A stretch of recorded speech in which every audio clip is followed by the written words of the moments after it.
Film की शुरुआत होती है सैम नाम के एक बंदे से जो ट्रेन में सफर कर रहा होता है। उसकी जिंदगी बिल्कुल भी ठीक नहीं चल रही होती। हर मोड़ पर उसे परेशानी का सामना करना पड़ता है। पता चलता है कि वो एक सुनसान रेगिस्तान जैसे शहर जा रहा है जहाँ उसे नई नौकरी शुरू करनी है। ट्रेन में वो अकेला बैठ के खाना खा रहा होता है और उसके सामने एक औरत बैठी होती है, साथ उसका बच्चा भी होता है। सैम उसके हालात देख के अपना खाना उसे दे देता है। अब जब वो स्टेशन पर उतरता है तो पूरी जगह खाली होती है। हालांकि कंपनी ने कहा था कि रिक नाम का एक बंदा होगा जो उसे लेने आएगा। सैम इधर उधर देखता है, फिर उसे कमरे में एक आदमी दिखाई देता है। सैम उससे बात करने की कोशिश करता है पर वो बंदा उसे इग्नोर कर देता है। सैम उससे पूछता है बाथरूम कहाँ है, तो वो बंदा बस इशारे से बता देता है। सैम को उस पर गुस्सा आता है पर वो चुप रहता है और वॉशरूम चला जाता है। फारिग होने के बाद बाहर से एक आदमी की आवाज आती है, जल्दी निकलो भाई, यहाँ पानी भी पैसों का है। असल में यही वो रिक है जो सैम को कंपनी तक पहुँचाने वाला है। सैम कहता है हो गया भाई, बस निकल रहा हूँ। अब दोनों गाड़ी में बैठते हैं और कंपनी की तरफ रवाना होते हैं। रास्ते में रिक बोलता है तुझे $300 देने होंगे ट्रैवल के। सैम चौंक के कहता है यार कंपनी ने तो कहा था $200। रिक गुस्से में कहता है अगर 300 दे सकता है तो ठीक, नहीं तो उतर जा। सैम सोचता है कि कोई दूसरा रास्ता तो है नहीं, तो वो मान जाता है। थोड़ी देर बाद गर्मी बहुत ज्यादा हो जाती है। सैम एसी ऑन करने की कोशिश करता है। रिक तुरंत गुस्से में कहता है हाथ मत लगाना एसी को वरना इंजन बैठ जाएगा। अचानक गाड़ी का टायर पंक्चर हो जाता है। रिक खुद कुछ नहीं करता और सैम से कहता है चल टायर तो बदल। सैम मजबूरी में टायर बदलने लगता है। इसी दौरान वो देखता है कि एक कुत्ता दूसरे कुत्ते को मार रहा होता है। ये देखकर सैम बहुत ज्यादा डर जाता है। रिक आता है और कहता है ओ भाई कांप क्यों रहा है, ये होता रहता है। फिर वो जख्मी कुत्ते को खुद मार देता है ताकि उसे और तकलीफ ना हो। सैम बड़ी मुश्किल से टायर बदलता है। फिर दोनों वापस गाड़ी में बैठते हैं। रात को फ्यूल भरने के लिए गाड़ी रोकते हैं और वहीं रात गुजारने का प्लान बनाते हैं। दोनों लकड़ियां जमा करते हैं, आग जलाते हैं। रिक पूछता है तू इतनी दूर कंपनी क्यों जा रहा है। सैम कहता है यार जिंदगी बहुत मुश्किल चल रही है, मैं चाहता हूँ किसी का मोहताज न बनूं और मुझे यकीन है कि उस कंपनी में मुझे कोई अच्छी जॉब मिल जाएगी। रिक कहता है तू एक अच्छा इंसान है लेकिन जिस जगह तू जा रहा है ना वहाँ सब खून चूस लेते हैं, सीधा बंदा वहाँ बचता नहीं। सैम कहता है चलो देखते हैं क्या होता है। अगले दिन फिर सफर शुरू होता है। अब सैम ड्राइव कर रहा होता है। रिक सो जाता है। गर्मी ज्यादा होने की वजह से सैम चुपके से एसी ऑन कर देता है। थोड़ी देर बाद इंजन बैठ जाता है। रिक जाग जाता है और सैम पर गुस्सा हो जाता है। ओ भाई मैंने तुझे कहा था ना एसी को मत छेड़। वो गुस्से से गाड़ी से बाहर निकल जाता है। सैम भी उतरता है और रिक से माफी मांगता है।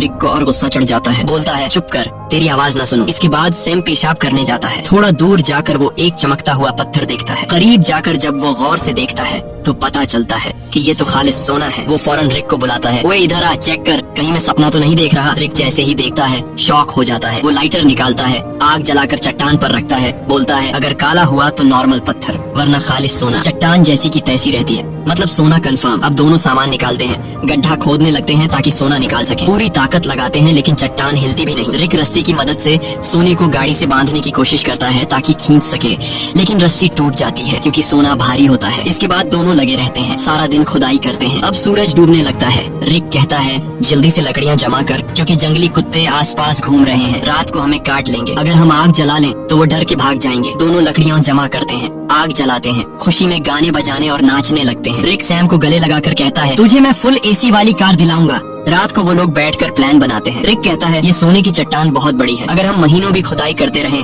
तब भी इसे नहीं निकाल पाएंगे, इसलिए अब एक आदमी यहाँ चट्टान के पास रहेगा और दूसरा जाकर खुदाई की मशीन लेकर आएगा। सैम कहता है भाई तू जाकर ले आ, मैं चट्टान का ध्यान रखूंगा। रिक कहता है नहीं भाई तू जा, मैं चट्टान के पास बैठूंगा। ये रेगिस्तान है, हर तरफ जंगली जानवर है, तू ये बर्दाश्त नहीं कर पाएगा। सैम कहता है कोई बात नहीं, तू मेरी टेंशन मत ले, मैं सरवाइव कर लूंगा। तू वैसे भी चोर है, हो सकता है तू सोना लेकर भाग जाए, तुझ पे कैसे भरोसा करूं। रिक कहता है ठीक है भाई मैं जाता हूँ, तू सोने का ध्यान रखना। अगले दिन वो लोग राशन बांटते हैं। रिक सैम को एक सैटेलाइट फोन देता है ताकि दोनों आपस में कांटेक्ट में रहे। रिक कहता है मेरे एक दोस्त के पास खुदाई की मशीन है, वही लाऊंगा, बस दुआ कर गाड़ी रास्ते में खराब ना हो, मुझे वापस आने में 5 दिन लग सकते हैं। और फिर वह चला जाता है। सैम सोने पर मिट्टी डाल देता है ताकि अगर कोई इधर से गुजरे तो सोने को देख न सके। वो एक छोटा सा टेंट भी लगा लेता है चट्टान के पास और अपना सारा सामान उसके अंदर रख देता है। सूरज डूबने से पहले वो लकड़ियां इकट्ठा करता है ताकि रात को आग जला सके। रात को वो आग जलाकर बैठ जाता है, खाने में से थोड़ा सा खाता है और बाकी रख देता है। अचानक उसे जंगली कुत्तों की आवाजें सुनाई देती हैं और उसे एहसास होता है कि अकेले होने की वजह से वो आसान शिकार है। वो डर जाता है और चाकू हाथ में लेकर सो जाता है। अगली सुबह सूरज की तेज धूप से उसकी आंख खुलती है। बहुत गर्मी और थकावट होती है, नींद पूरी नहीं हुई होती और सूरज की तपिश उसकी स्किन जला रही होती है। तभी सैटेलाइट फोन की बेल सुनाई देती है। सैम दौड़कर फोन तक जाता है लेकिन कॉल कट चुकी होती है। वो टेंट में बैठा सोने को देख रहा होता है और सोचता है कि सोना बेचकर सबसे पहले एक बड़ा घर खरीदूंगा। फिर सैम पास के इलाके में घूमता है। थोड़ी दूरी पर उसे एक क्रैश प्लेन दिखाई देता है। वो फौरन उस क्रैश प्लेन के पास जाता है और वहीं रहने का फैसला करता है, लेकिन वहाँ से सोने की चट्टान उसकी नजरों से दूर होती है। इसलिए वो प्लेन के कुछ टुकड़े उठाकर चट्टान के पास एक टेंट बना लेता है। सैम कुछ देर के लिए आराम करने लगता है ताकि पानी की बचत हो और थकान कम हो। अचानक बाहर से कुछ ऐसी आवाजें सुनाई देती हैं जैसे कोई सोने की चट्टान चोरी कर रहा हो। वो बाहर निकलता है लेकिन कुछ नहीं होता, चट्टान वैसे की वैसे होती है। वो चट्टान के पास बैठ जाता है। तभी उसे एक आइडिया आता है कि क्यों न चट्टान से एक सोने का टुकड़ा काट लिया जाए। सैम पत्थर उठाकर सोने को तोड़ने लगता है और वो सोने का एक बड़ा सा टुकड़ा तोड़ने में कामयाब हो जाता है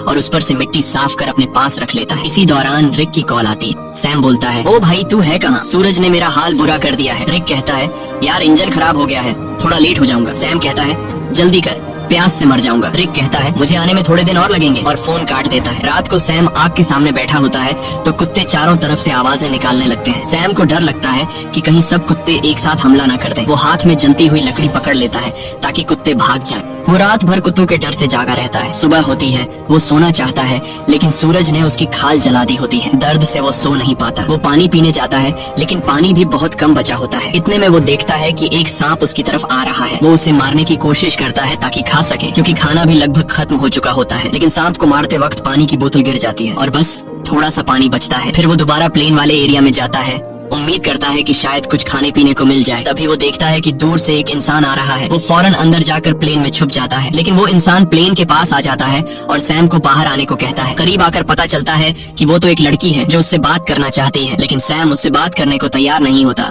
लड़की पूछती है, तुम यहाँ बैठकर क्या कर रहे हो और यही जगह क्यों चुनी? सैम कुछ नहीं कहता, बस चुप रहता है। थोड़ी देर बाद सैम लड़की से कहता है कि वो इस प्लेन में रह सकती है और खुद वहाँ से चला जाता है। लड़की कहती है, तुम मुझसे कुछ छुपा रहे हो। वो सैम के पीछे पीछे चलने लगती है और उसके साथ कैंप तक पहुँच जाती है। वो बार बार सैम से पूछती है, तुम यहाँ कैसे पहुँचे? अब सैम घबरा जाता है। वो सोचता है, इससे पहले कि ये सोना देख ले, किसी तरह इसे यहाँ से भगा दूं। सैम लड़की से कहता है, क्यों आई हो मेरे पीछे? यहाँ तुम्हारी कोई जरूरत नहीं है, तुम्हें यहाँ से चले जाना चाहिए। लड़की कहती है, मैं तब तक नहीं जाऊंगी जब तक ये ना पता चल जाए कि तुम मुझे यहाँ से भगाने की कोशिश क्यों कर रहे हो।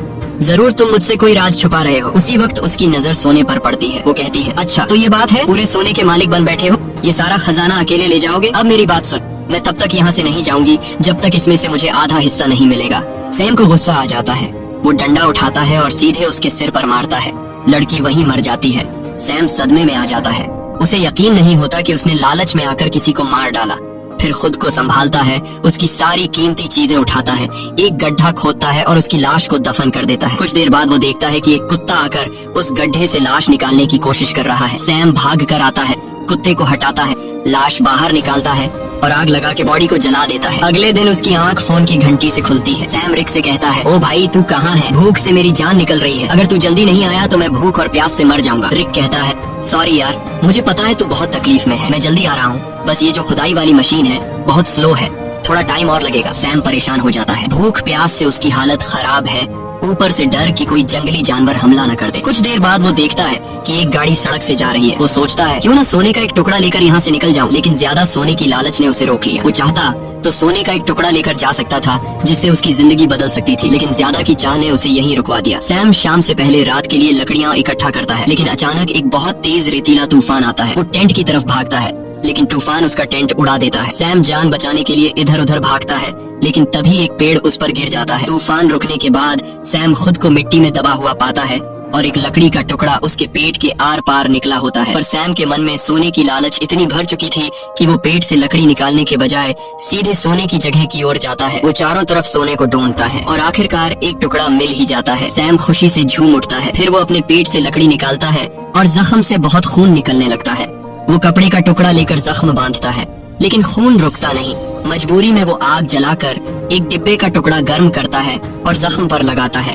इससे सैम को इतनी तकलीफ होती है कि वो बेहोश हो जाता है। थोड़ी देर बाद होश आता है।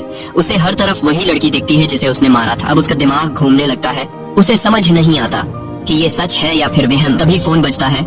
रिक कॉल करता है। सैम चिल्लाता है, यार वो लड़की हर तरफ दिख रही है। रिक बोलता है, कौन सी लड़की? देख किसी को सोने के बारे में पता न चले, अगर किसी को पता चल भी गया हो तो उसे मार डाल। लेकिन सैम की हालत इतनी खराब होती है कि वो किसी को मार तो क्या, अपने पैरों पर खड़ा भी नहीं हो सकता। वो जमीन पर रेंग रहा होता है, जवाब देने की भी हिम्मत नहीं होती। अचानक वही लड़की सामने खड़ी नजर आती है, लेकिन इस बार उसके चेहरे पर कोई जख्म नहीं होते। वो सैम को पानी पिलाती है और मदद करने को कहती है, लेकिन सैम सोने की लालच में इतना अंधा हो गया था कि वो मदद लेने से भी इनकार कर देता है। सैम डरते हुए कहता है, मैंने तुम्हें मार डाला था, दूर रहो। वो बोलती है, बस इतना बता दो क्या मेरी जुड़वा बहन यहाँ से गुजरी है? तब सैम को यकीन हो जाता है कि ये वहम नहीं है, बल्कि ये उसी लड़की की बहन है जिसे उसने मारा था। सैम कहता है, नहीं, मैंने कुछ नहीं देखा, बस तुम यहाँ से चली जाओ। जिसके बाद वो लड़की वहाँ से चली जाती है। कुछ देर बाद जंगली कुत्ते उसके पास आने लगते हैं और उसे चारों तरफ से घेर लेते हैं। वो तुरंत रिक को फोन करता है। वो रिक से पूछता है कि तुम कहाँ हो, जल्दी आओ नहीं तो ये कुत्ते मुझे मार डालेंगे। वो रोने लगता है।